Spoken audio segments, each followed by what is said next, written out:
El món cultural, literari i polític ha recordat Josep Vallverdú mor aquest dimarts als 103 anys. Narrador, poeta, dramaturg, lingüista, traductor i assagista català, és una de les grans figures de la literatura infantil i juvenil en català i autor de més de 300 obres. Fill adoptiu de Balaguer des de l'any 2016 i fill predilecte de Lleida des del 2020, Vallverdú ha viscut a la capital de la Noguera en els darrers 10 anys. El passat 9 de juliol va complir 103 anys. Molt vinculat a la vida cultural de la ciutat, era habitual veure'l passejar pels carrers o participar en actes culturals, especialment en les presentacions dels seus darrers llibres.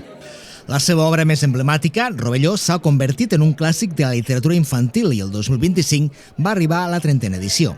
Aquell mateix any, coincidint amb el 102è aniversari, va lliurar a l'editorial La Galera el manuscrit del Retorn d'en Rovelló, amb noves aventures del popular gosset. El novembre passat també va presentar Quadern de Balaguer, un dietari de recull de vivències, records, opinions, reflexions i anècdotes viscudes a la ciutat entre els anys 2015 i 2024. La trajectòria de Josep Vallverdú ha estat àmpliament reconeguda. La Paeria de Lleida convoca des de l'any 1984 el Premi Josep Vallverdú, dedicat a la literatura infantil i juvenil. L'escriptor va rebre la Creu de Sant Jordi l'any 1990, la Medalla d'Or de la Generalitat l'any 2019, el Premi d'Honor de les Lletres Catalanes el 2000 i el Premi Trajectòria el 2002. El 2004 va ser investit doctor honoris causa per la Universitat de Lleida. La seva vinculació amb Balaguer també es va fer palesa amb l'Encontats, del qual va ser padrí de la primera edició. 5 anys més tard, el 2020, en el marc del festival, es va inaugurar a la plaça del Pou una escultura dedicada al gosset Rovelló, el personatge més popular de l'autor. El 2023, coincidint amb el seu centenari, es va celebrar l'Any Vallverdú, amb més de 200 activitats arreu de Catalunya. Entre aquestes, el Museu de la Noguera va produir l'exposició Vallverdú, el mot dibuixat, mentre que també es va publicar el disc Un drink en el silenci, amb poemes seus musicats per Xavier Monge i interpretats per Carme Canelo. La commemoració del centenari es va cloure el 3 de desembre d'aquell mateix any al Teatre Municipal de Balaguer. La paire en cap de Balaguer, Lorena González, ha expressat el condol de la ciutat per la mort de Josep Vallverdú, a qui ha definit com un balaguerí d'adopció, que deixa un llegat molt important estretament vinculat a la ciutat.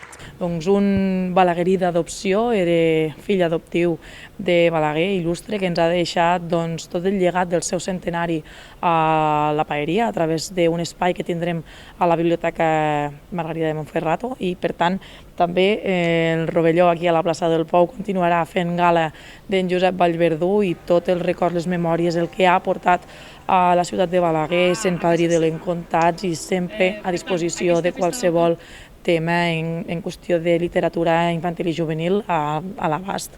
En l'àmbit més personal, la Paera ha recordat la primera reunió institucional que va mantenir amb Vallverdú, coincidint amb l'any del seu centenari.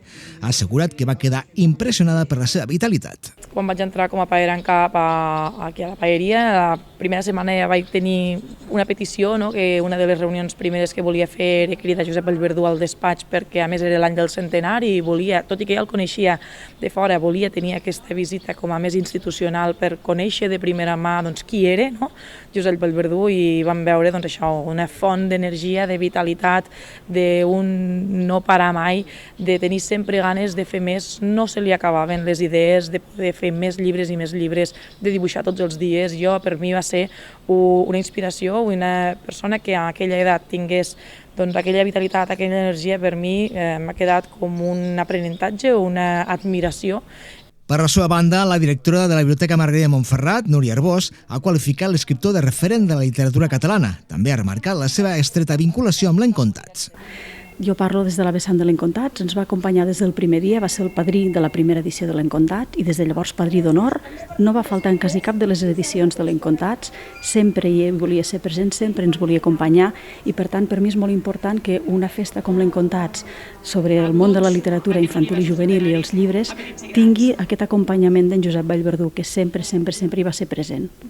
Arbós també ha destacat el llegat que deixa a la ciutat l'escriptor, que es conserva en un espai permanent a la Biblioteca Municipal, amb el material commemoratiu del seu centenari. Realment jo penso que té molt mèrit arribar als 103 anys amb la salut que hi va arribar ell també des del punt de vista mental, perquè fins a l'últim moment va estar escrivint i per tant ens deixa un llegat literari molt important en tots els àmbits, en la narrativa, en la poesia, en el teatre i sobretot pel que va ser conegut en un inici, tot i que ell no li agradava tant ara parlar-ne, pel tema de la literatura infantil amb el Rovelló. Per tant penso que ens deixa tot un llegat literari molt ampli que en gaudiran moltes generacions i que és tot un exemple. L'any 2023 es va celebrar el centenari del seu naixement i Josep Vallverdú va voler que la biblioteca fos dipositària de tot el que va suposar aquella celebració del centenari. Estem preparant aquest racó que recull una miqueta tots aquells objectes que van anar recollint en commemoració a aquests 100 anys en el món de la literatura infantil i juvenil i en tot l'àmbit literari català. La mort de l'autor de Rovelló també ha generat una allau de missatges de record i homenatge a les xarxes socials, on nombroses persones han volgut expressar el seu reconeixement a una de les figures més destacades de les lletres catalanes.